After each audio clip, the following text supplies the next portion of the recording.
ओम शांति।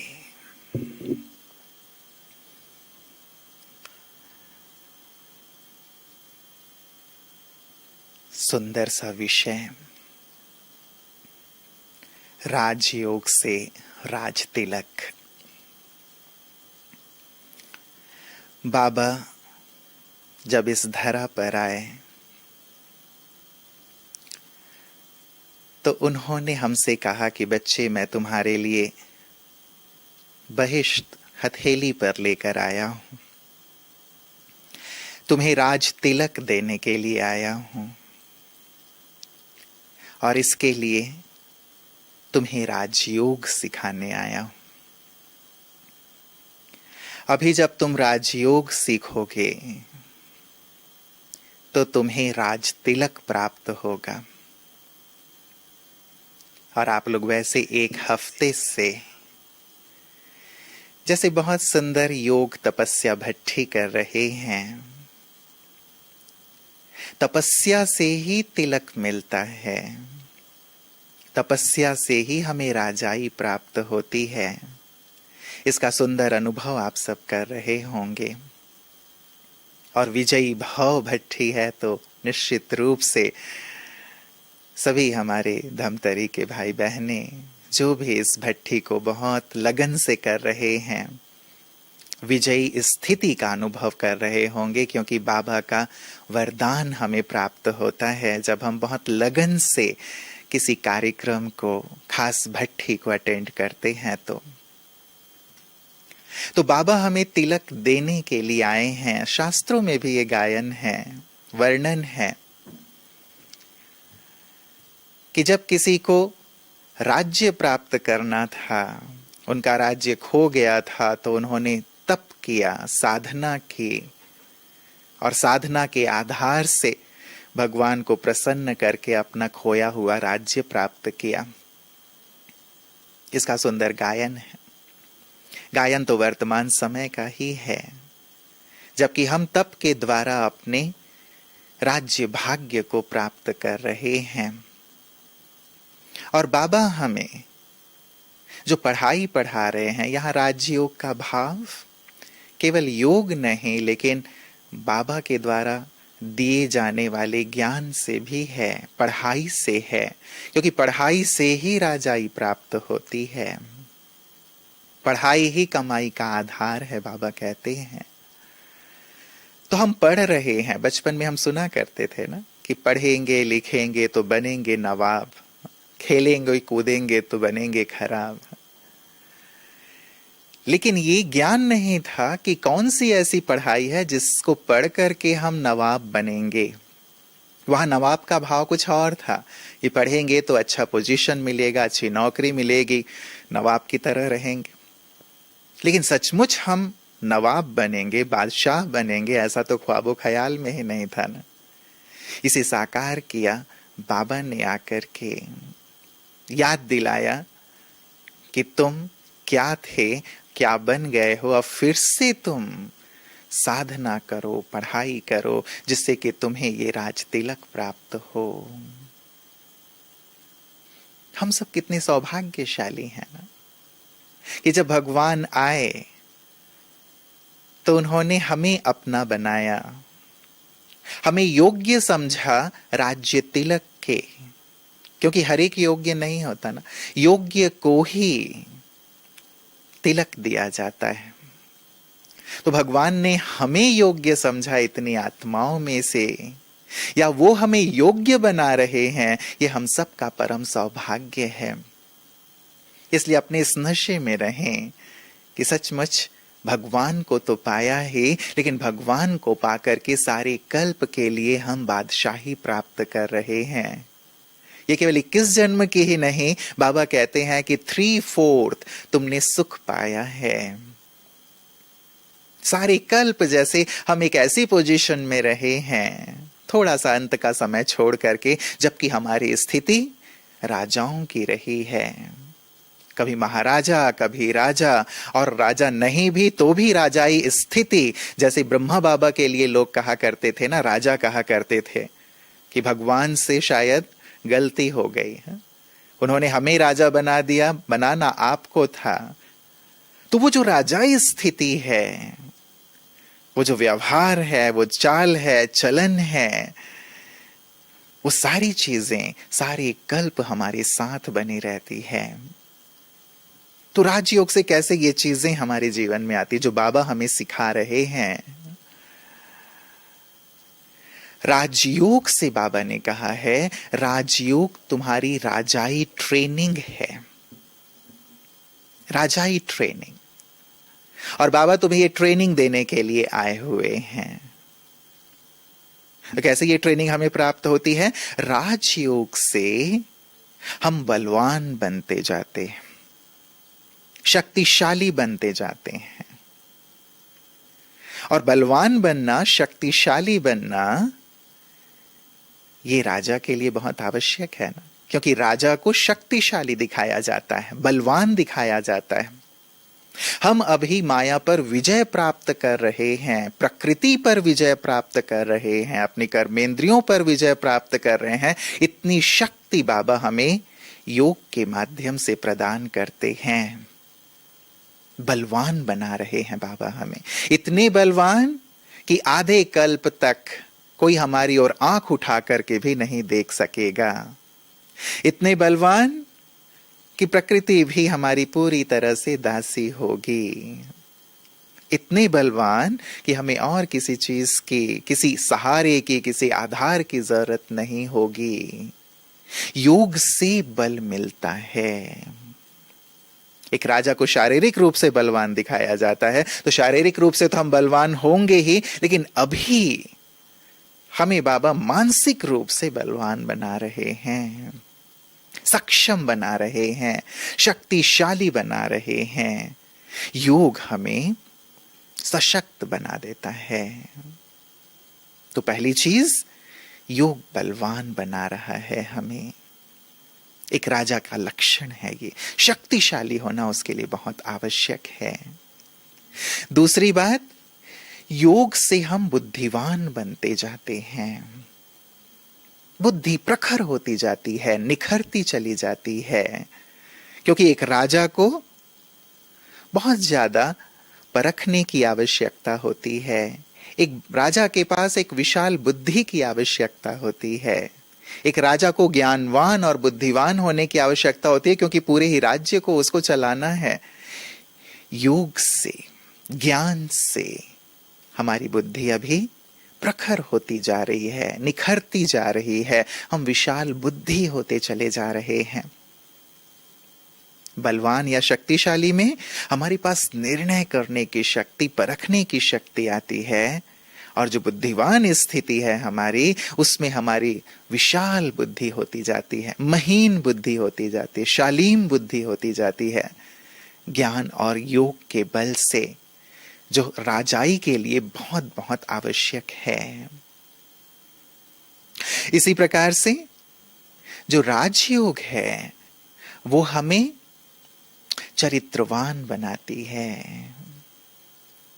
योग से हमारे अंदर पवित्रता का बल भरता चला जाता है। चरित्रवान, आप देखेंगे बड़े बड़े राजाओं की जो राजाई गई, वो उनके चरित्र के कारण है ना। यदि चरित्र में खोट रहा, यदि विलासिता आ गई, तो राज्य चला गया। और जब वो चरित्रवान थे तब राज्य था। राजयोग हमें चरित्रवान बनाता है ना, पवित्रता का महत्व बताता है।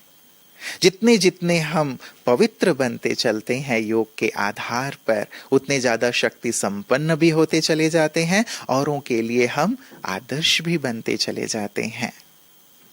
तो राजयोग हमें चरित्रवान बना देता है, पवित्रता से संपन्न कर देता है, हमारी दृष्टि वृत्ति को बिल्कुल शुद्ध कर देता है। और ऐसे ही तो होना चाहिए ना एक राजा को। यदि राजा की ही दृष्टि वृत्ति ठीक नहीं होगी तो यथा राजा तथा प्रजा की स्थिति हो जाएगी। फिर तो सतयुग सतयुग नहीं रहेगा, वो कलयुग में बदल जाएगा। राजयोग हमें गुणवान बनाता है, गुणों से संपन्न कर देता है। गुणवान हमारे अंदर स्नेह का बल भरता है।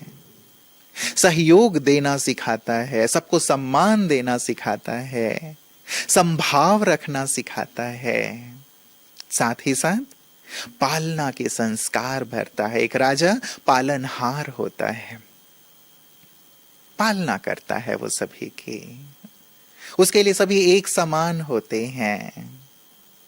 वो बहुत ही विशाल हृदय का होता है, दूरदर्शी होता है, नम्र होता है, अहम नहीं होता उसके अंदर। एक परिवार के मुखिया के, एक बड़े की भावना होती है, जो सभी के लिए संभाव रखते हुए सभी को उन्नति का अवसर देता है। ये सारे गुण हमारी इस पढ़ाई के आधार पर हमारे अंदर भरते चले जा रहे हैं। बाबा जो हमें योग सिखाते हैं, जो ज्ञान हमें दे रहे हैं, आप देख रहे होंगे कैसे दिनों दिन गुणों से संपन्न होते चलते हैं। पालना के संस्कार, सबके लिए एक बेहद की भावना, सब हमारे अपने हैं, कोई पराया नहीं है, सबको देने की भावना, सबके लिए कल्याण की भावना, सबके लिए अपनेपन की भावना। ये ऐसे गुण हैं जो राजाई संस्कार हैं, जो राजाओं के अंदर होते हैं। रॉयल्टी के संस्कार, चाहे वो खान पान की बात हो, चाहे रहन सहन की बात हो, भले हम अभी सिंपल रहते हैं लेकिन लोगों को फिर भी रॉयल दिखाई देते हैं। भले ही बहुत ही कैसे भी परिवार से हैं, गरीब परिवार से हैं, रहन सहन या हमारा पहनावा भले ही सिंपल हो,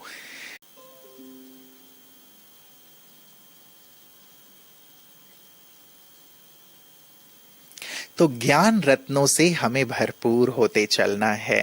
बाबा ने कहा ज्ञान रत्न जितने ज्यादा, उतना ही ज्यादा स्थूल रत्नों से भी हम भरपूर रहेंगे। तो बाबा ने जो ज्ञान दिया, ज्ञान का खजाना दिया राज तिलक के लिए, हमें उस ज्ञान रत्न से भरपूर होते चलना है। ज्ञान का गहराई से मनन चिंतन करते हुए उन ज्ञान रत्नों के स्वरूप बन जाना है। जैसे मम्मा उन सब की स्वरूप बन गई, ज्ञान की देवी बन गई और राज राजेश्वरी बन गई। वैसे ही योग, जो राजयोग की हम बात कर रहे हैं, बाबा को कितना नशा था ना। हम योगेश्वर ब्रह्मा बाबा कहते हैं, योग में जो सतत स्थित रहा करते थे। एक नशा था बाबा को कि बस अब मैं जा करके विष्णु कृष्ण बनूंगा, विश्व महाराजन बनूंगा। वही नशा हमारे अंदर हो। जितना ज्यादा वो नशा अभी हमारे अंदर होगा, वो हमारे अंदर इन संस्कार को, राजाई संस्कार को जागृत करता चलेगा। वर्तमान की स्थिति भविष्य की स्थिति का आधार बन जाती है। धारणा, जो बाबा ने हमें धारणाएं दी हैं, उन धारणाओं के स्वरूप दादी प्रकाश मणि जी को देखें, कैसे वो सबकी श्रेष्ठ रूप से पालना किया करते थे, कैसे सभी को ऐसे मातृवत स्नेह दिया करते थे कि सभी को लगता था कि दादी मेरी हैं, गुणमूर्त, धारणा संपन्न। ये हमें राज तिलक का अधिकारी बना देती हैं। बाबा ने जो धारणाएं दी हैं वो आधार ही है हमारी राजाई का। उनके हम स्वरूप बनते चलें, और साथ ही सेवा तो है ही हमारी। बाबा कहते हैं जितना तुम प्रजा बनाओगे, जितनों को ज्ञान रत्न बांटोगे, उतने ही तुम राज तिलक के अधिकारी बनते जाओगे। तो हमारे चारों ही सब्जेक्ट हमारे लिए बिल्कुल परफेक्ट होते चले, हम इनमें परफेक्ट होते चले, इनकी पराकाष्ठा हमारे जीवन में आती चले, राज तिलक हमारे लिए सहज होता जाएगा। लेकिन जब कभी भी हम राज तिलक की बात करते हैं तो तीन चीजें इसके साथ जुड़ी हुई हैं। भविष्य की राज तिलक की बात हो तो उसका आधार वर्तमान से ही तो होगा ना। तो ताज, तख्त और तिलक। जब हम राज तिलक कहते हैं तो केवल तिलक नहीं है, लेकिन उसके साथ ताज और तख्त भी जुड़ा हुआ है। राजाई है ना, और राजाई में ये तीनों ही चीजें होनी चाहिए। तो प्रथमतः तिलक, वहां हमें तिलक मिले उससे पहले यहां बाबा ने हमें तिलक दिया है। और वो तिलक कौन सा? प्रथम तिलक है कि तुम स्मृति स्वरूप के तिलकधारी रहो। स्मृति स्वरूप का तिलक। बाबा ने जो हमें स्मृतियां दिलाई हैं, उनके हम कितने तिलकधारी रहते हैं। ब्राह्मणों को आपने देखा होगा, वो तिलक लगा करके ही घर से निकलते हैं, हमेशा तिलक लगा हुआ रहता है, होता है या नहीं? और भी जो अन्य संप्रदाय के लोग हैं, उनमें से भी अधिकांश लोग तिलक लगा करके रखते हैं, तिलकधारी हैं, सुबह से लेकर रात तक तिलक लगा रहता है।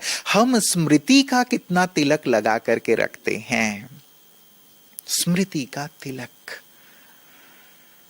बाबा ने हमें स्मृति दिलाई है कि तुम कौन हो, तुम क्या थे, कहां से आए हो, क्या तुम्हें बनना है। स्मृति दिलाई हमें। कितना हम इन स्मृतियों के स्वरूप रहते हैं। बाबा ने कहा है, ब्राह्मण जीवन में स्मृति ही जीवन है और विस्मृति ही मृत्यु। यदि तुम स्मृति स्वरूप हो तो जैसे तुम जीवित हो, और यदि तुम विस्मृत हो जाते हो तो जैसे तुम मृत हो। सारा स्मृति और विस्मृति का ही तो खेल है ना। यदि प्राइम मिनिस्टर या फिर चीफ मिनिस्टर ये भूल जाए कि वो कौन है, ये स्मृति ही भूल जाए, तो क्या वो अपने कर्तव्यों को ठीक से कर पाएंगे? क्या अपने अधिकारों का उपयोग कर पाएंगे? नहीं ना। स्मृति है तो अधिकार भी हम यूज कर पाते हैं, अपने कर्तव्य भी हमें याद रहते हैं। बाबा ने हमें कितनी सारी स्मृतियां दिलाई हैं। हम स्मृतियों की लिस्ट बनाएं और स्मृतिधारी बन करके रहें, स्मृति का तिलक लगा करके रखें कि बाबा ने हमें क्या क्या स्मृति दिलाई हुई है। वो स्मृति हमारे लिए समर्थी का आधार बन जाएगी। ये स्मृति हमारी राज तिलक का आधार बन जाएगी, क्योंकि स्मृति से ही स्थिति श्रेष्ठ बनती है। स्मृति से ही जीवन परिवर्तित होता है। स्मृति से ही हम श्रेष्ठ वाणी या श्रेष्ठ कर्म कर पाते हैं। जब ये स्मृति है कि मैं आधार मूर्त हूं, जब ये स्मृति है कि मैं पूर्वज हूं, जब ये स्मृति है कि मैं भगवान का बच्चा हूं, मास्टर सर्वशक्तिवान हूं, मुक्ति जीवन मुक्ति दाता हूं, तो सोचिए इस स्मृति से स्थिति कितनी श्रेष्ठ हो जाती है। मैं पूर्वज हूं, हीरो एक्टर हूं, इस स्मृति से हमारा जीवन कितना परिवर्तित हो जाता है, व्यवहार कितना परिवर्तित हो जाता है। और इसी की तो आवश्यकता है ना। हम साधारण स्मृति में रहेंगे, भविष्य में भी साधारण पद मिलेगा। और जब अभिश्रेष्ठ स्मृति में रहेंगे तो हम श्रेष्ठ पद के अधिकारी बनेंगे। इसलिए हम स्मृति का तिलक लगाकर रखें। लिस्ट बना लेंगे इस भट्ठी से, क्या क्या स्मृतियां बाबा ने हमें दिलाई हैं। साथ ही बाबा हमें विजय का भी तिलक देते हैं। तिलक किस चीज का? विजय का तिलक। कि बच्चे, सफलता तुम्हारा जन्म सिद्ध अधिकार है। जन्म सिद्ध अधिकार। जैसे ही तुमने जन्म लिया, सफलता तिलक के रूप में, अधिकार के रूप में बाबा ने तुम्हें प्रदान कर दिया है। अब हम इसके कितने स्मृति स्वरूप रहते हैं, या ये तिलक कितना लगा रहता है कि विजय तो मेरा जन्म सिद्ध अधिकार है। कितना निश्चय है, कितना नशा है। जितना निश्चय और नशा इस बात पर होगा, उतनी हमारी विजय, सफलता निश्चित हो जाएगी। और जितने यहां विजयी होंगे, उतने ही वहां तिलक के अधिकारी बनेंगे। क्योंकि विजयी को ही तो तिलक दिया जाता है ना। जो विजयी नहीं होता उसको तिलक नहीं दिया जाता। तो हम देखें, चेक करते चलें कि हम अपनी सारी दिनचर्या में कितने विजयी होते हैं और कितने पराजित होते हैं। कोई पुराना स्वभाव, संस्कार, पुरानी बातें, कोई परिस्थिति हमें पराजित तो नहीं करती है। या यदि ये सब बातें आती हैं, मैं विजयी होकर के निकलता हूं, क्योंकि विजय तो मेरा जन्म सिद्ध अधिकार है ना। और वैसे भी विजयी भाव भट्ठी कर रहे हैं, तो अब तो विजयी हो ही गए ना। तिलक मिला है, इस तिलक को अविनाशी हम रखें। स्मृति का, ये विजय का तिलक। साथ ही बाबा एक और तिलक की हमें स्मृति दिलाते हैं कि बच्चे 3 बिंदियों का तिलक लगाओ। ये हमारी बहुत सुंदर प्रैक्टिस है। रोज अमृत वेले बाबा कहते हैं एक तो विजय का भी तिलक लगाओ और 3 बिंदियों का तिलक लगाओ। मैं आत्मा बिंदी, मेरे पिता परमात्मा बिंदी, और ये ड्रामा भी बिंदी, जो हुआ कल्याणकारी, फुल स्टॉप लगाया, आगे बढ़े। सार है। जितना ज्यादा हम इन स्मृतियों में रहेंगे, जितने इनके तिलकधारी रहेंगे, उतना ज्यादा आत्मा शक्तिशाली बनती जाएगी। आत्मिक स्मृति शक्ति से भरपूर करती है, गुणों से भरपूर करती है ना, हमें गुणवान बनाएगी, शक्तिशाली बनाएगी। परमात्मा बिंदी की स्मृति कि भगवान मेरे साथ हैं, सर्वशक्तिवान मेरे पिता हैं, मैं उनकी छत्र छाया में हूं, मैं कितना सबल होऊंगा, कितना शक्तिशाली बनूंगा। और बातों को भी जैसे हम फुल स्टॉप लगाते हुए आगे बढ़ते चले ना, कोई भी बात हमें परेशान ना करे, कोई भी बात हमें रोके ना। बातों को हम पकड़ करके यदि रखेंगे, बातों में यदि उलझेंगे, यदि बातें हमें डिस्टर्ब करती रहेंगी, तो फिर हम कैसे राज तिलक के अधिकारी बन पाएंगे ना। इसीलिए जो हुआ हुआ, पास्ट को पास्ट, आगे बढ़े। स्मृति के तिलक में एक बहुत सुंदर सी बात है जो बाबा ने कही, हम जरूर इस सीजन में जो बाबा ने हमें अंडरलाइन करवाया है उसे प्रैक्टिस में लाते रहें कि बच्चे तुम स्वदर्शन चक्रधारी हो। स्वदर्शन चक्रधारी, और जितने तुम स्वदर्शन चक्रधारी बन करके रहोगे उतने तुम चक्रवर्ती राजा बनोगे।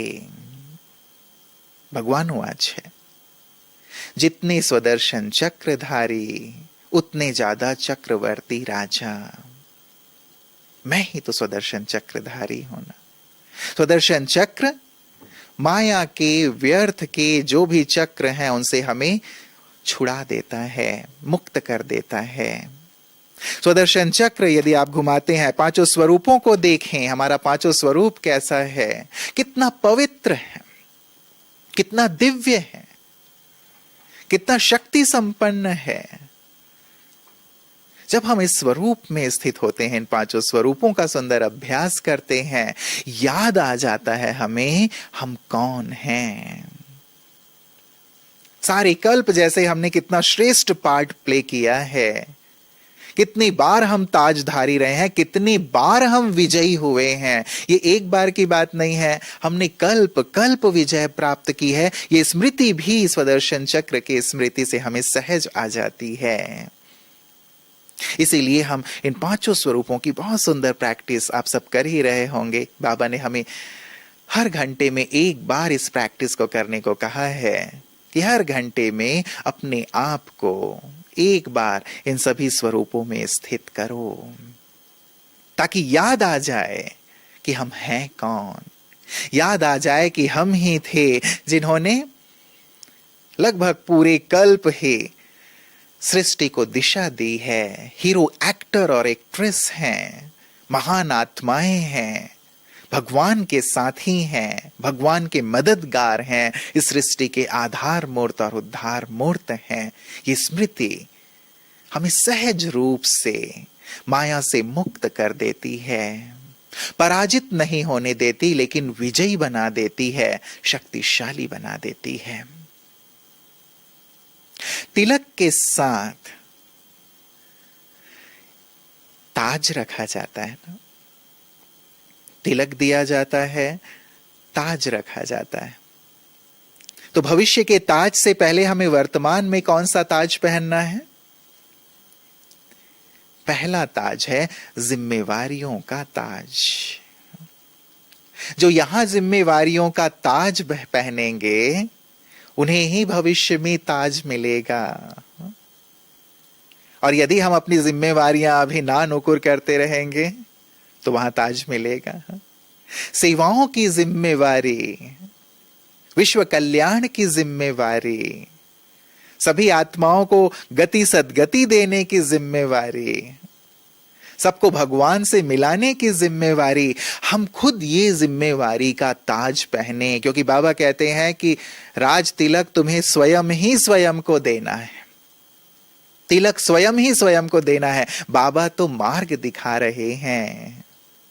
बाबा ने सबको एक खुला ऑफर दिया है कि बच्चे, वर्तमान समय में तुम्हारे पास खुला ऑफर है, तुम जितना करोगे उतना पाओगे, जितना जिम्मेवारी का ताज पहनोगे उतना श्रेष्ठ तुम्हें ताज भविष्य में प्राप्त होगा।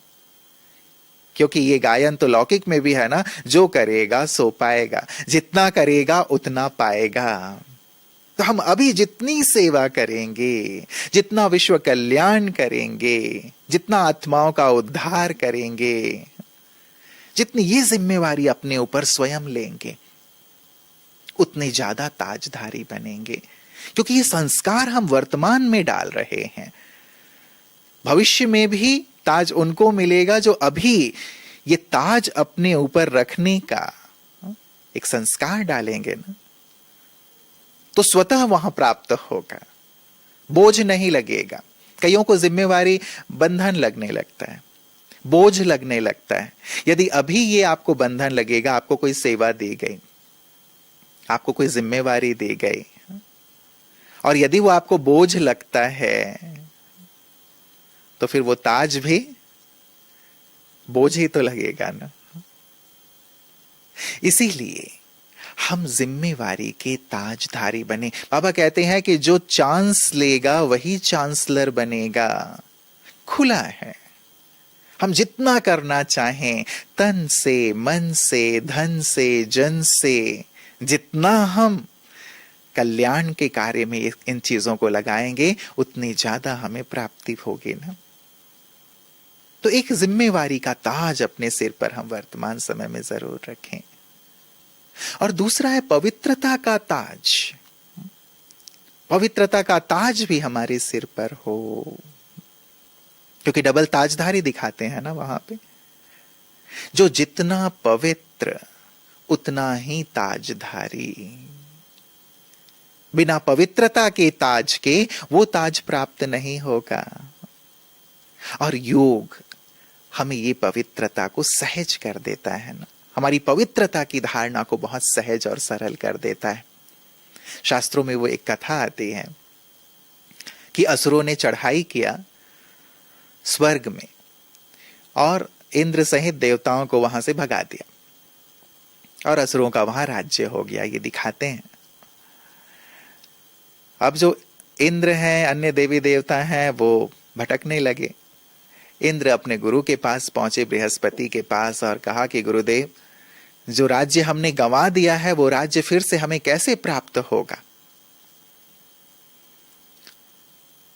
तो उनके गुरु जी ने उनसे कहा कि देखो, जो असुर है जिसने स्वर्ग पर राज्य कर लिया है, वो है तो असुर, लेकिन उसके अंदर एक बहुत अच्छा गुण है कि वो रोज सुबह स्नान करने के बाद, पूजा अर्चना करने के बाद बाहर आता है और द्वार में जो भी याचक होते हैं, उससे जो भी मांगते हैं, वो उनको दे देता है। तुम ऐसा करना कि कल जाना और जब वो पूजा अर्चना करके बाहर आए देने के लिए याचकों को, तो तुम उससे उसकी पवित्रता मांग लेना। तो इनने कहा कि गुरुदेव, पवित्रता मांगने से मुझे क्या मिलेगा?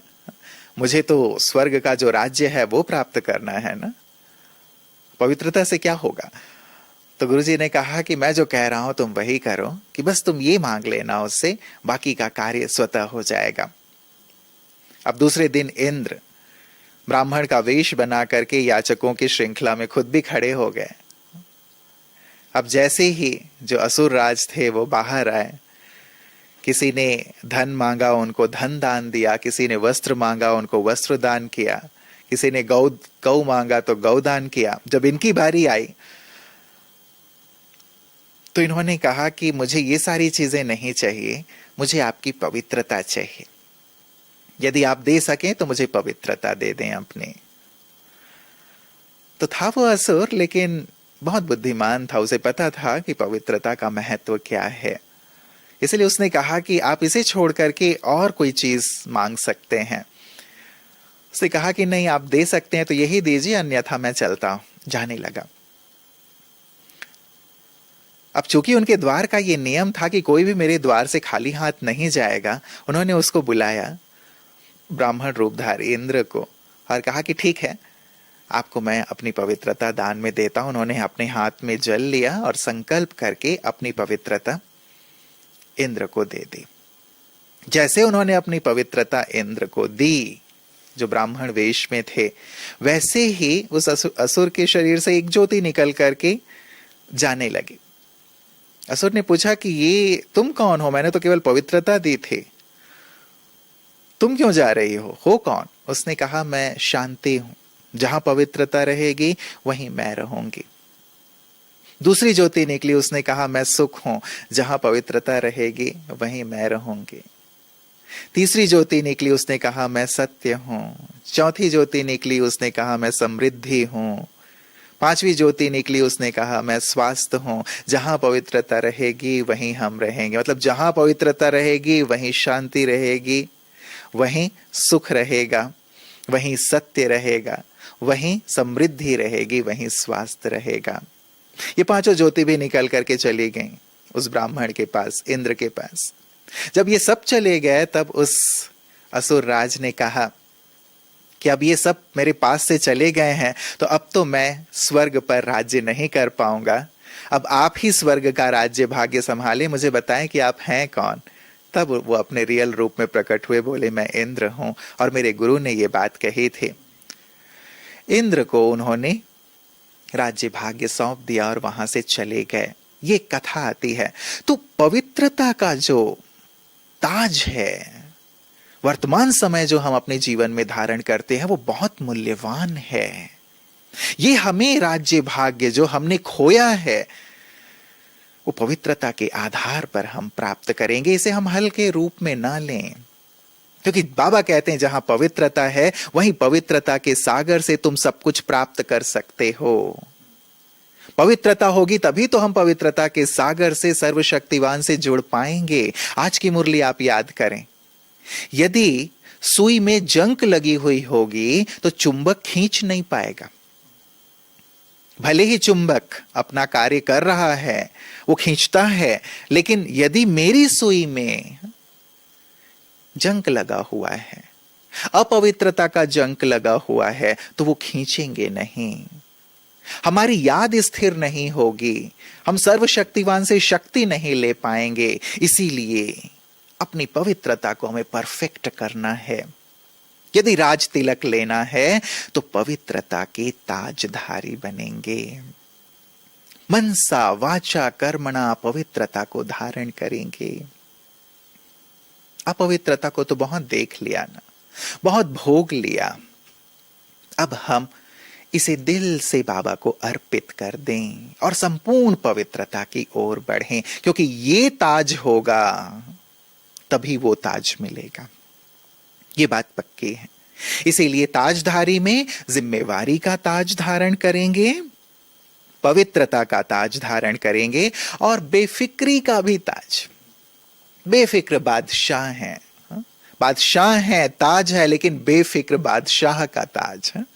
कई लोग जिम्मेवारी के साथ अपने आप को बोझिल कर लेते हैं ना, कि जिम्मेवारी मिली, बोझिल हो गए, ये सेवा करनी है, ये मिली हुई है, बोझिल होके करते हैं। नहीं, बेफिक्र होकर के, निश्चिंत होकर के, करन करावन हार कौन है, मैं तो बस निमित्त हूं। ये भाव जितना होगा उतने हम बेफिक्र रहेंगे। और जितना मुझे करना है, मैं कर रहा हूं, ये फीलिंग रहती है, तो फिर हम बोझिल हो जाते हैं। इसीलिए ताजधारी के साथ साथ, जिम्मेवारी के ताजधारी के साथ साथ हमें यह सीखना, क्योंकि स्वर्ग के जो महाराजा महारानी हैं, जो ताजधारी हैं, वो बोझिल होते हैं क्या? परेशान होते हैं क्या? तो अभी भी तो ये संस्कार हमें डालना है ना, कि हम जिम्मेवारी के ताजधारी तो हैं, लेकिन साथ साथ हम निश्चिंत हैं। साथ साथ हम बेफिक्र हैं, साथ साथ हम अपनी सेवाओं को, अपनी जिम्मेवारियों को एंजॉय कर रहे हैं, इस फीलिंग के साथ कि कराने वाला ऊपर बैठा हुआ है, कराने वाला करा रहा है, हम तो जस्ट निमित्त हैं। यह हमारी बहुत सुंदर सी फीलिंग है जो हमें हल्का रखती है, जिम्मेवार भी रखती है और साथ साथ हल्का भी रखती है। तो ये ताज हमें धारण करना है भविष्य के ताज को प्राप्त करने के लिए। साथ ही तख्तधारी बनना है ना हम सबको। तो राजयोग हमें कौन सा तख्त देता है, बाबा ने हमें कौन से तख्त पे बिठाया है? वर्तमान समय जितने तख्त नशीन उतने भविष्य के तख्त नशीन। बाबा कहते हैं छोटे बच्चे मत बनो। जैसे छोटे बच्चे को कुर्सी पे बिठाते हैं, किसी तख्त पे बिठाते हैं तो फट से फिसल के फिर से नीचे आ जाता है, इधर उधर भागने लगता है, खेलने कूदने लगता है, लेकिन वहां नहीं बैठता। बाबा ने कहा अभी संगम युग में जितने तुम तख्त नशीन रहोगे उतने ही भविष्य में तख्त नशीन बनोगे। कौन से तख्त? पहला है हमारा भ्रिकुटी तख्त है ना, सिंहासन। जितने हम अपने इस सिंहासन पर विराजमान हैं उतने वहां के सिंहासन पे भी विराजमान होंगे। बाबा ने कहा जितने तुम अभी स्वराज्य अधिकारी बनते हो उतने ही भविष्य के विश्व राज्य अधिकारी बनते हो। जितने देह के मालिक बनते हो, अपनी कर्मेंद्रियों पर शासन करते हो, उतने ज्यादा वहां पे भी तुम शासन करते हो। इसलिए बाबा ने एक बात कही कि ये मत सोचो कि अंत में जाकर के तुम स्वराज्य अधिकारी बन जाओगे। अंत में भले बन जाओगे, लेकिन जितने लंबे काल का स्वराज्य होगा उतने लंबे काल का विश्व राज्य भाग्य प्राप्त होगा। इसीलिए हम वर्तमान से ही ये बहुत सुंदर प्रैक्टिस करें कि मैं राजा हूं, स्वराज्य अधिकारी हूं, मालिक हूं। ये संस्कार हमें डालना होगा ना। और जितना अपनी इन स्थूल कर्मेंद्रियों पर, जितनी अपनी सूक्ष्म कर्मेंद्रियों पर हम राज्य करेंगे वो राजाई संस्कार भरेंगे हमारे अंदर। तो लंबे काल का स्वराज्य और साथ साथ हम अभी से इसकी सुंदर प्रैक्टिस करें। आंखें यदि अभी ही हमें धोखा दे रही हैं, अपनी आंखों पर ही हमारा नियंत्रण नहीं है, कंट्रोल नहीं है। राजा मतलब कंट्रोलिंग पावर, रूलिंग पावर, जो कंट्रोल कर सकता है अपनी आंखों पर, अपनी कर्मेंद्रियों पर। ऐसा तो नहीं कि मैं जो देखना नहीं चाहता हूं वो देख रहा हूं, जो सुनना नहीं चाहता हूं वो सुन रहा हूं, जो बोलना नहीं चाहता हूं वो बोल रहा हूं। तो इसको संयम और नियंत्रण तो नहीं कहेंगे ना। इसीलिए बैठे बाबा रोज अपना दरबार लगाया करते थे, राजा बनकर के बैठा करते थे, पूछा करते थे कि किसी कर्मेंद्रिय ने कुछ ऊपर नीचे तो नहीं किया। आदेश दिया करते थे कि आंखें तुम्हें यही देखना है, कान तुम्हें यही सुनना है, मुख तुम्हें यही बोलना है। देखें कितना आदेश का पालन करती हैं हमारी कर्मेंद्रियां। अभी ये जो हमारा छोटा सा राज्य है, इस राज्य को यदि हम ठीक से नहीं चला पाएंगे तो फिर भविष्य का राज्य कैसे चला पाएंगे? इसीलिए अभी से राज्य करें इन पे। मन मुझे चलाता है या मैं मन को चलाता हूं? मन अभी भी तो इधर उधर भागता नहीं है ना। बुद्धि इधर उधर तो नहीं भाग जाती है, संस्कार मुझ पर हावी तो नहीं हो जाते हैं। राजा मैं हूं, मैं अपने संस्कारों को दिव्य बनाऊं, पुराने संस्कार मुझ पे हावी ना हो। ये तब होगा जब हम स्वराज्य अधिकारी के सुंदर तख्त पर आसीन रहेंगे कि मैं स्वराज्य अधिकारी हूं, मैं राजा हूं, मैं मालिक हूं इन सभी इंद्रियों का, सूक्ष्म या स्थूल। इसीलिए रोज अपना दरबार लगाएं ताकि ये नियंत्रण हमारे अंदर आता जाए, कंट्रोल हमारे अंदर आता जाए। और एक बार ही नहीं, दिन में बार बार इसकी सुंदर प्रैक्टिस हो, बार बार। बाबा ने कहा ना कि 12 बार निराकारी बनने का, 12 बार फरिश्ते बनने का अभ्यास करो। वो क्या है? अपने इस तख्त पर हम बैठें, मालिक हों, निराकार हो जाएं। इस देह में मैं आई हुई हूं, ऊपर से आई हूं, तो ये देह बांधेगा नहीं। हम इसके मालिक बन करके रहेंगे। अलग अलग जो सुंदर प्रैक्टिसेस हैं अशरीरी होने के, निराकारी होने के, अपनी देह को भी, अपनी कर्मेंद्रियों को भी बहुत सुंदर हम वाइब्रेशंस दिया करें, उनके साथ हम बैठें। देखिए, बच्चे तब बिगड़ते हैं, ये प्रजा भी, हमारी जो स्थूल सूक्ष्म कर्मेंद्रियां जो हैं, वो भी तो हमारे बच्चे हैं। और बच्चे बिगड़ते तब हैं जब माता पिता उनके साथ बैठते नहीं। राजा भी यदि ना बैठे अपनी प्रजा के साथ, अपनी दरबारियों के साथ, माता पिता अपने इन बच्चों के साथ ना बैठे, उन्हें ये ना समझाएं कि क्या करना चाहिए, क्या नहीं करना चाहिए, ज्ञान का जो हमें प्रकाश मिला है, जो बल मिला है, उस ज्ञान के प्रकाश को यही तो हमें इस्तेमाल करना है कि क्या करें और क्या ना करें।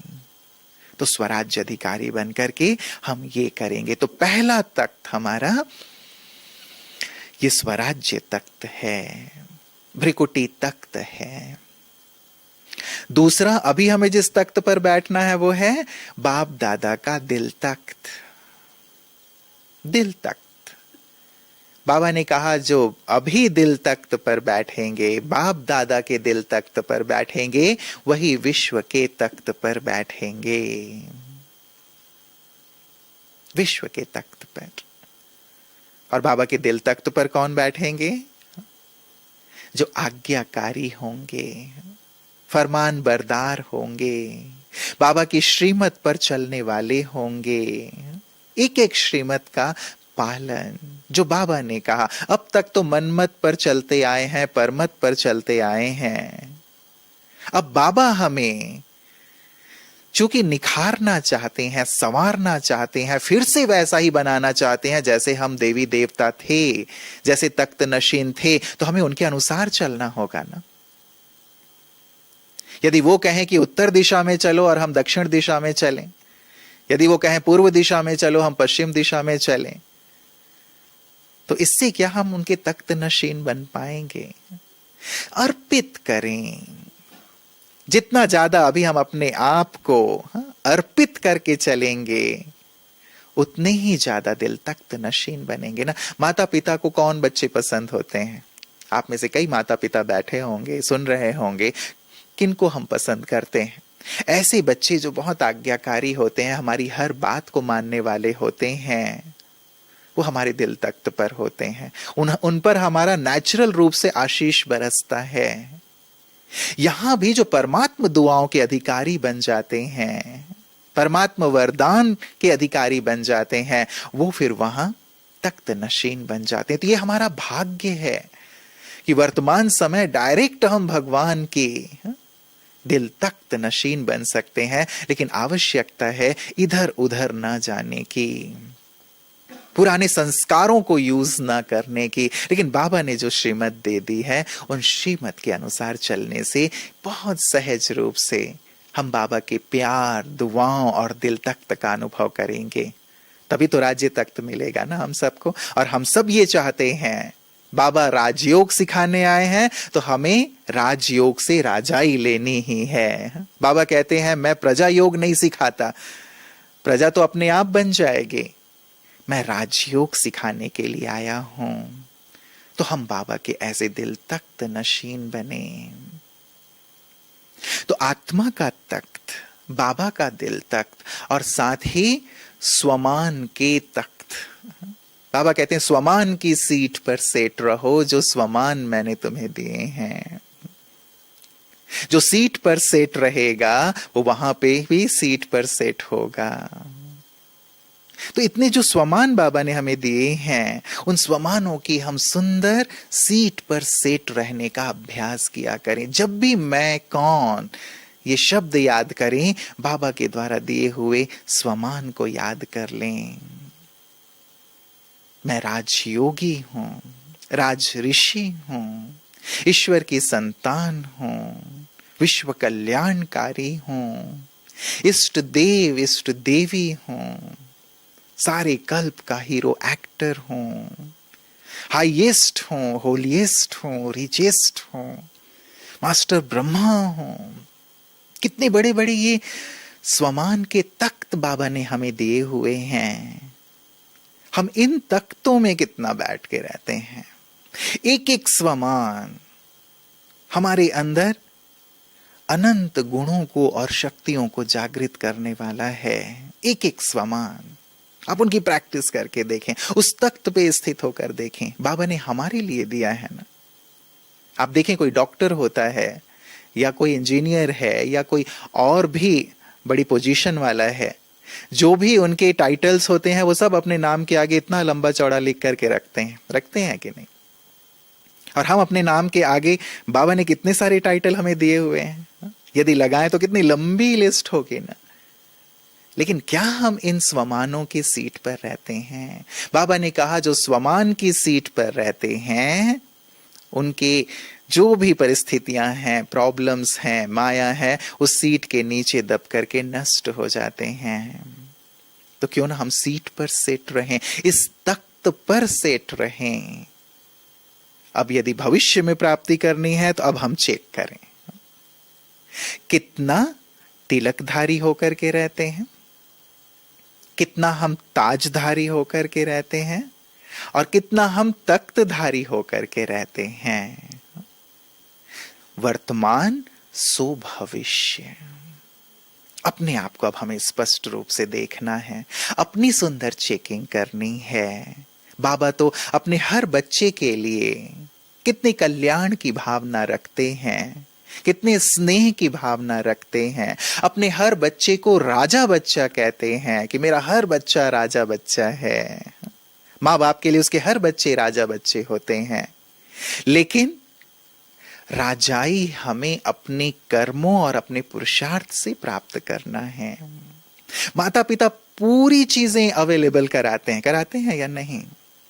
बच्चों को, हर एक बच्चे को जिसको जो बनना है उसके लिए हर प्रकार की फैसिलिटी देते हैं कि तुमको ये बनना है, ये तुम्हारे लिए धन की व्यवस्था है, घर की व्यवस्था है, खाने की व्यवस्था है, ट्यूशन की व्यवस्था है, हर चीज की व्यवस्था करके देते हैं। बाबा ने भी हर चीज हमारे सामने स्पष्ट कर दिया है। ये नहीं कहा है कि मधुबन वालों को राज तिलक मिलेगा या फिर केवल सेंटर की समर्पित बहनों को ही राज तिलक मिलेगा या किसी एक वर्ग विशेष को मिलेगा, ऐसा नहीं ना। बाबा ने सबके लिए कहा है, सब मेरे राजा बच्चे हैं और सबको बाबा राज तिलक देने के लिए आए हैं। लेकिन ये भी फिर कह देते हैं कि तुम पढ़ाई के आधार पर, अपने पुरुषार्थ के आधार पर स्वयं ही स्वयं को तिलक दो। मैंने सब चीजें स्पष्ट कर दिया है कि कैसे तुम ये प्राप्त कर सकते हो। Up to me. अब ये मेरे ऊपर है कि मैं क्या करता हूं। अब मैं अंतर्मुखी हो जाऊं, अपने आप को तैयार करूं उस भविष्य के राज्य के लिए। अपने आप को मैं पूरी तरह से व्यर्थ से, बुराइयों से मुक्त करता चलूं। अपने आप को पूरी तरह तिलकधारी बना करके रखूं, अपने आप को ताजधारी बना करके रखूं, अपने आप को तख्तधारी बना के रखूं। भगवान ने जो इतनी सुंदर सीट दी है हमें, क्यों ना उस सीट पर ही हम सेट होकर के रहें। यदि अपसेट रहेंगे तो फिर सिंहासन कैसे मिलेगा? सीट पर रहें और सबको सेट करते चलें। न केवल मैं सीट पर रहूं लेकिन औरों को भी सीट पर रहना सिखाऊं। न केवल मैं तिलकधारी रहूं लेकिन औरों को भी तिलक देता चलूं। न केवल मैं ताजधारी होकर रहूं लेकिन औरों को भी ताजधारी बनाता चलूं। तो इस पर बहुत गहराई से विचार कीजिएगा। है बहुत ही गहन विषय, क्योंकि बाबा कहते हैं कि राजा बनना, कई बार बाबा की मुरली में ये भी आता है कि राज्य प्राप्त करना, राजा बनना ये भी मासी का घर नहीं है। वो इसलिए कहते हैं क्योंकि माया भी परीक्षक के रूप में तैयार रहती है।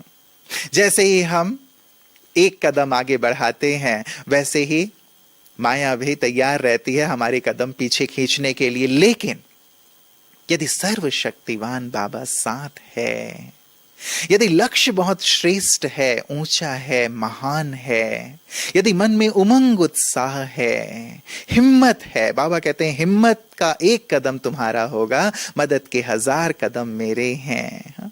इसीलिए अपना बेस्ट करें। हम 2020 में हैं, अपने 20 नाखूनों का जोर लगाएं, 20 नाखूनों का। भगवान आए हैं, मुझे उनसे सब कुछ प्राप्त करना है। केवल एक ग्लास में नहीं भरना है, एक लोटी में नहीं भरना है, एक बाल्टी नहीं भरना है। सागर जब अपना सब कुछ दे रहा है, राम नाम की लूट है, लूट सके तो लूट कहते हैं। जब भगवान अपना सब कुछ दे रहे हैं, लुटा रहे हैं, मैं क्यों ना लूट लूं, मैं क्यों ना भरपूर हो जाऊं। और ये वो समय है, ये वो समय है जबकि मैं महाराजा बन सकता हूं या मैं प्रजा बन सकता हूं। मेरे ऊपर है मैं कितना अपने आप को उस पद का अधिकारी बनाता हूं, अपने श्रेष्ठ पुरुषार्थ के आधार पर। मेरे ऊपर है ना। इसीलिए बहुत गहराई से आत्मचिंतन करेंगे और अपने आप को विजय का तिलक देंगे। अपने लिए कुछ ऐसे नियम, मर्यादाएं, सिद्धांत बना लें जो आपको उस तिलक का अधिकारी बना दे। अपने आप को हम ऐसे बांध लें, कहते हैं ना जो नियम में अपने आप को बांध लेता है, कायदे में फायदा है, तो ऐसे कुछ सुंदर नियम अपने लिए बना लेंगे जो आपको तेजी से उस श्रेष्ठ स्थिति की ओर ले चलता चले। तो अनंत दुआएं और शुभकामनाएं हैं आप सभी को कि आप सब जो सुंदर पुरुषार्थ कर रहे हैं, उस पुरुषार्थ के माध्यम से अपने श्रेष्ठ लक्ष्य और मंजिल तक पहुंचें। और आज 7वां दिन है, तो ऐसा नहीं कि अब हमारी भट्ठी पूरी हो गई है, अभी तो शुरुआत हुई है ना। अभी हमने चलना शुरू किया। अब तक वो जो अग्नि थी इतनी ज्यादा प्रज्वलित नहीं थी, लेकिन अब जब अग्नि बहुत अच्छी प्रज्वलित हो गई है, अब जब जो थोड़ा सा धूल था आईने पर वो हट गया है, अब जब थोड़ा अनुभूति की ओर हम आगे बढ़ने लगे हैं, गहराई में उतरने लगे हैं, तो गहराई और आती चले, पराकाष्ठा की ओर हम बढ़ते चलें, उन्नति और करते चलें। और साथ ही साथ एक सुंदर सा ध्येय ये कि अब तो हम तब तक ना रुकें जब तक कि हम अपने आप को संपन्न संपूर्ण ना बना लें, जब तक अपने आप को सचमुच राज तिलक का संपूर्ण अधिकारी ना बना लें। ऐसी लगन के साथ हम सबको आगे बढ़ते चलना है। ठीक है, चलें सुंदर अभ्यास की ओर चलते हैं। बैठें सभी अपने स्वराज्य तख्त पर, भ्रिकुटी तख्त पर।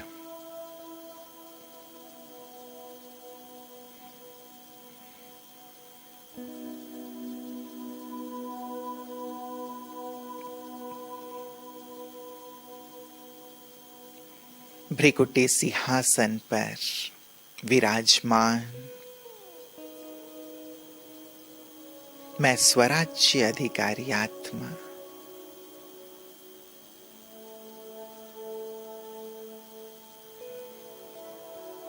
सर्व स्थूल और सूक्ष्म कर्मेंद्रियों का मालिक,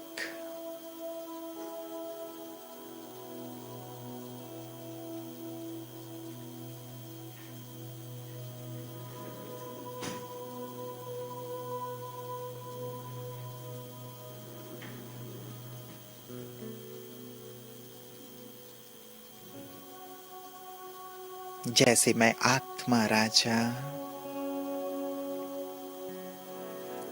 अपने सभी राज्य कर्मचारियों को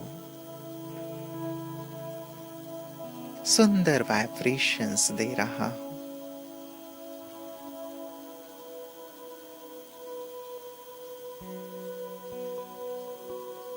सभी कर्मचारी अनुशासित हैं,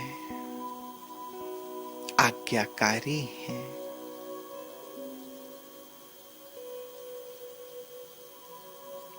मेरा सम्मान करने वाले हैं।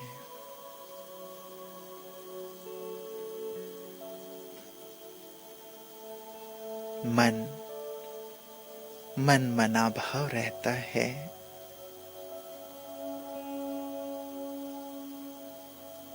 बुद्धि बाबा के स्वरूप पर एकाग्र रहती है।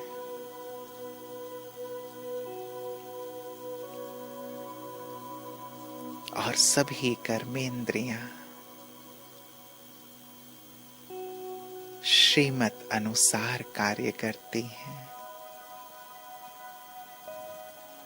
क्योंकि मैंने सबको श्रीमत के अनुसार चलने का आदेश दिया है। देखें अपने आप को राजा के रूप में और अनुशासित सर्व राज्य कर्मचारियों को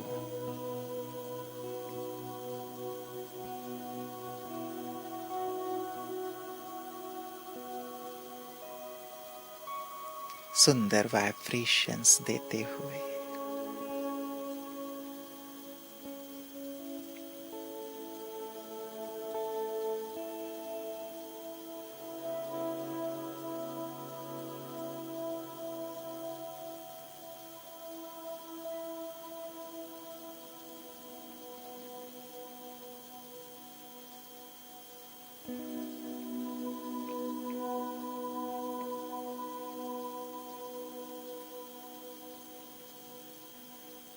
इस देह से मैं बिल्कुल अलग,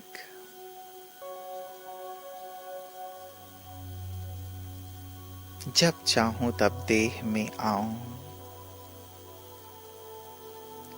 जब चाहे तब देह से न्यारी हो जाऊं।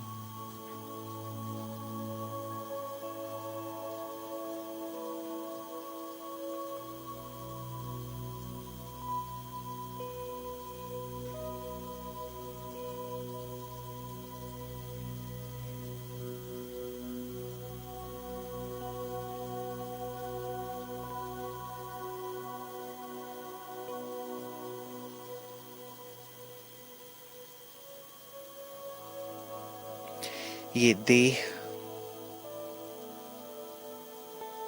जैसे मेरा वस्त्र, मेरा आधार, मैं इसकी मालिक।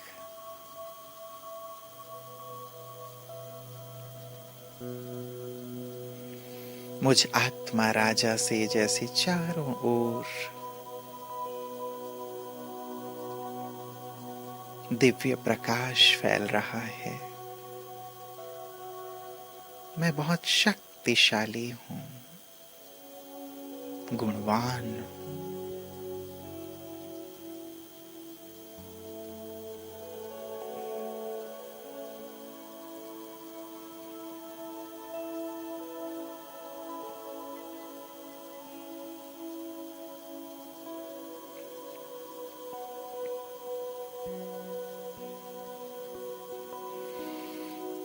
चलें अब पहुंच जाएं डायमंड हॉल के स्टेज पर बाबा के सम्मुख। जैसे बाबा ने प्यार से हमें बुलाया, आओ बच्चे, बाबा के दिल तख्त पर विराजमान हो जाओ। मैं बाबा के पास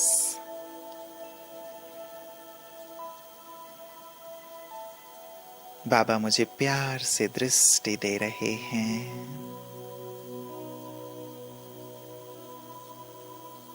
मुझ में शक्ति भर रहे हैं।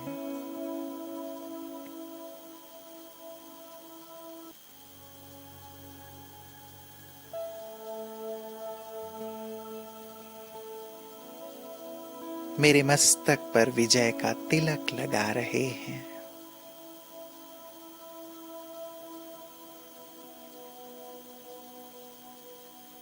बच्चे विजयी भाव, विजयी भाव, विजयी भाव।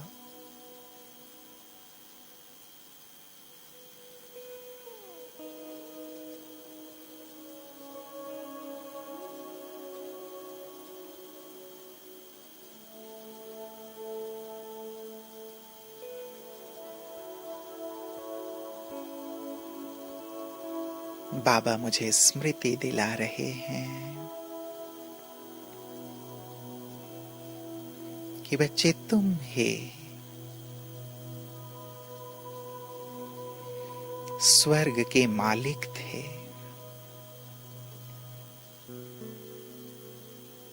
याद करो, आधा कल तुमने स्वर्ग पर राज्य किया।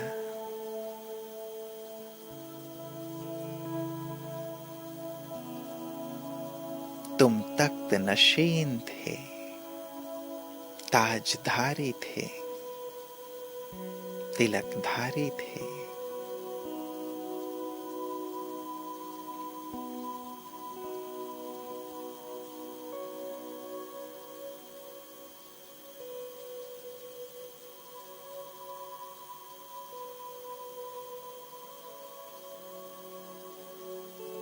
बाबा की याद दिलाते ही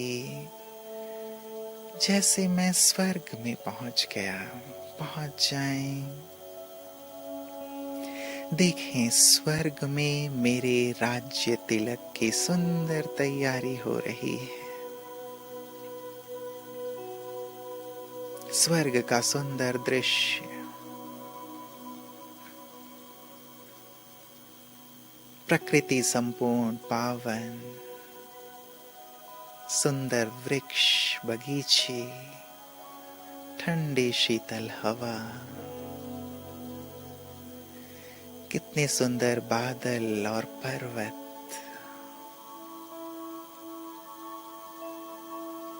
wonder of the world, haven.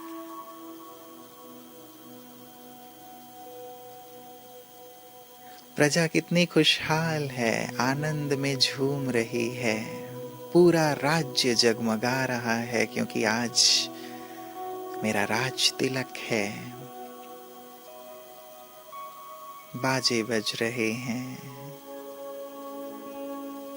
लोग नृत्य कर रहे हैं।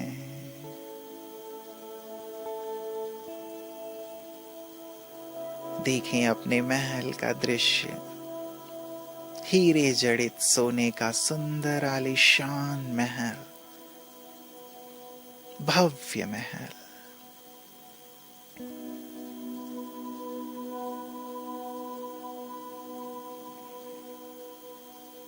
अद्भुत है।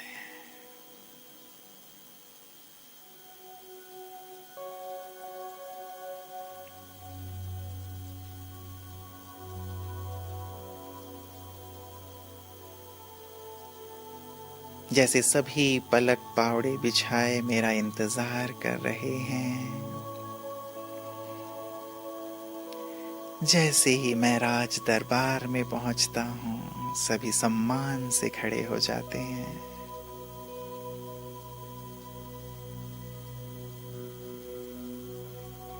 देखें चारों तरफ सुंदर संगीत,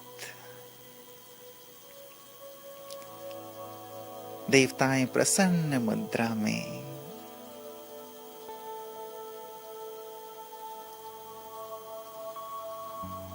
मुझे सिंहासन पर बिठाया गया।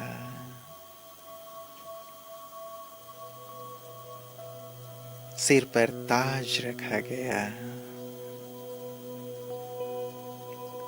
चारों ओर खुशी का सुंदर माहौल है। शंखनाद हो रहा है, आनंद के गीत बज रहे हैं, पुष्प वर्षा हो रही है और इन्हीं सब के बीच मुझे राज तिलक दिया जा रहा है।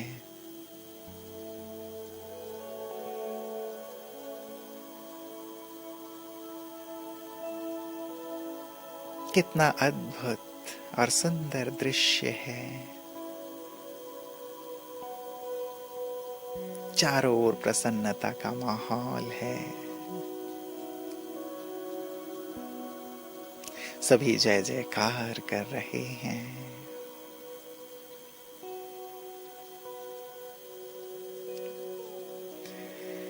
मैं अब सबके साथ महल की छत पर आ जाता हूँ, देखता हूँ पूरी प्रजा सामने है, वो भी मुझे बधाई दे रहे हैं।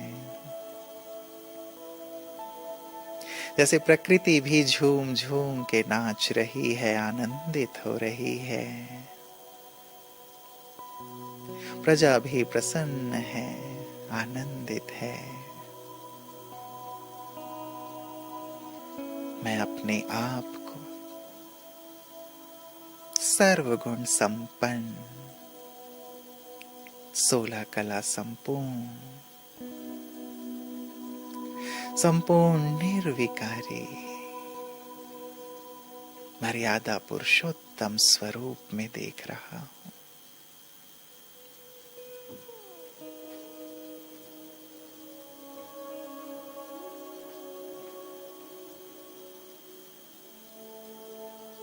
सारी प्रजा प्रसन्न, प्रकृति प्रसन्न, मैं भी सबको अभिवादन स्वीकार करते हुए पुनः अपने तख्त पर आकर बैठ जाता हूं। देखें,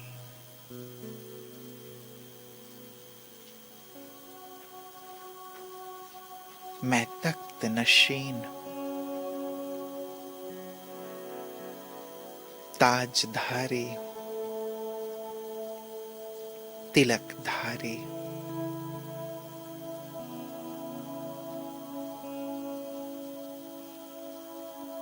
और ऐसे ही मैंने सतयुग में, त्रेता में,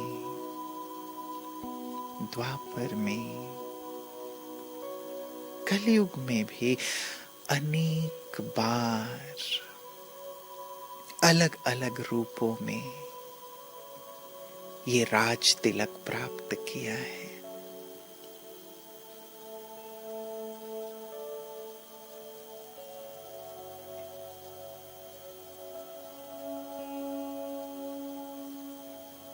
पुनः बाबा के सामने पहुंच जाए।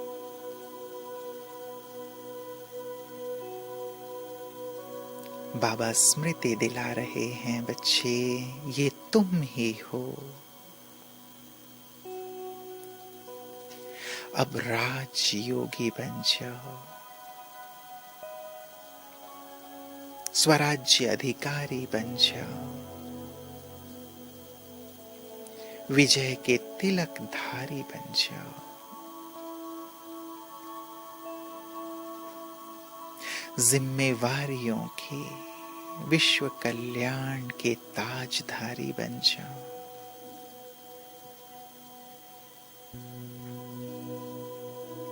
सदैव आत्मस्मृति के तख्तधारी, स्वमान के तख्तधारी बन जाओ।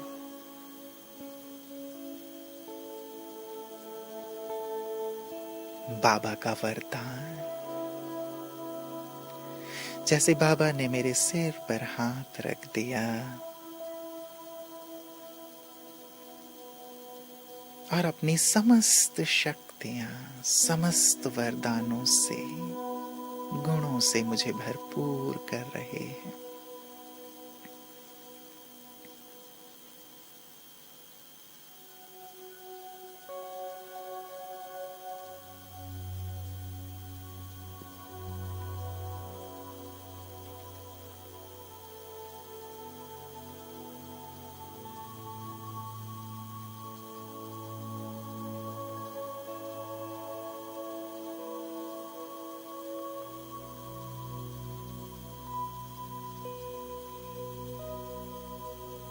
बाबा ने पुनः मेरे मस्तक पर तिलक दिया और वरदान दे रहे हैं, बच्चे स्वराज्य अधिकारी सो विश्व राज्य अधिकारी भाव। विश्व राज्य अधिकारी भाव। विश्व राज्य अधिकारी भव।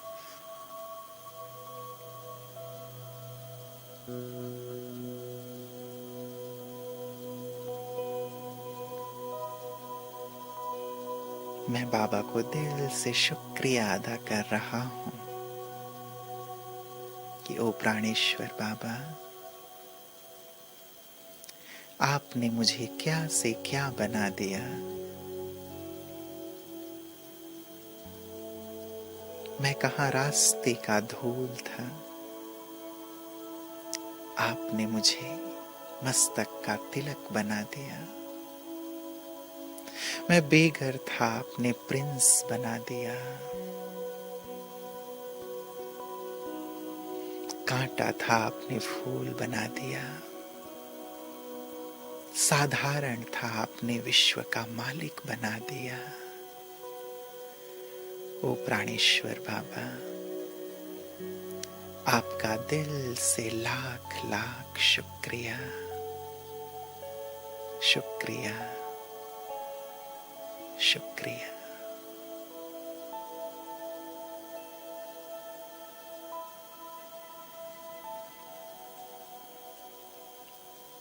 ओम शांति, शांति, शांति।